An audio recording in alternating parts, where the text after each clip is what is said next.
called the bird dog. So these exercises are good to build core strength as well as stability around the hips and in the shoulders. So the most basic version that you might have seen is where you're going to be on your hands and knees, and you're going to be extending one hand out and the opposite leg.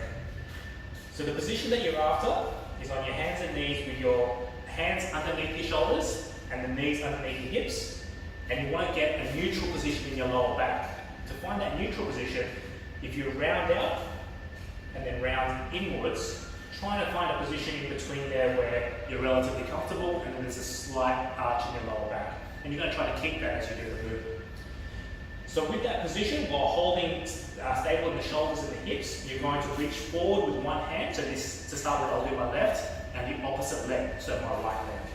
So in a static position, they're coming forward with one hand and one leg.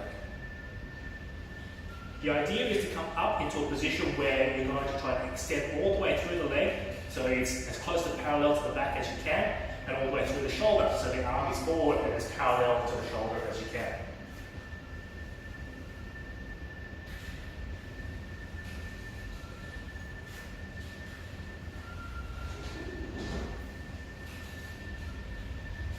The second progression of that is one that includes rotation. So it's a fair bit harder. What you're going to be doing is performing that same initial movement, but this time coming down so that the elbow of the hand that you raise and the knee of the leg that you raise are going to come underneath and touch you.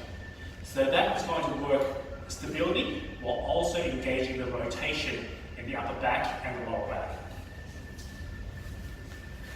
So if you're going to start with your right hand and your left leg, again, find that good starting position.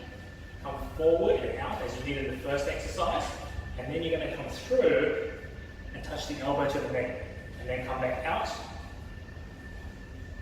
and then back to the starting position. Throughout the movement, the arm that's on the ground and the leg that's still in contact with the ground need to stay stable and try to keep the original position as best as possible.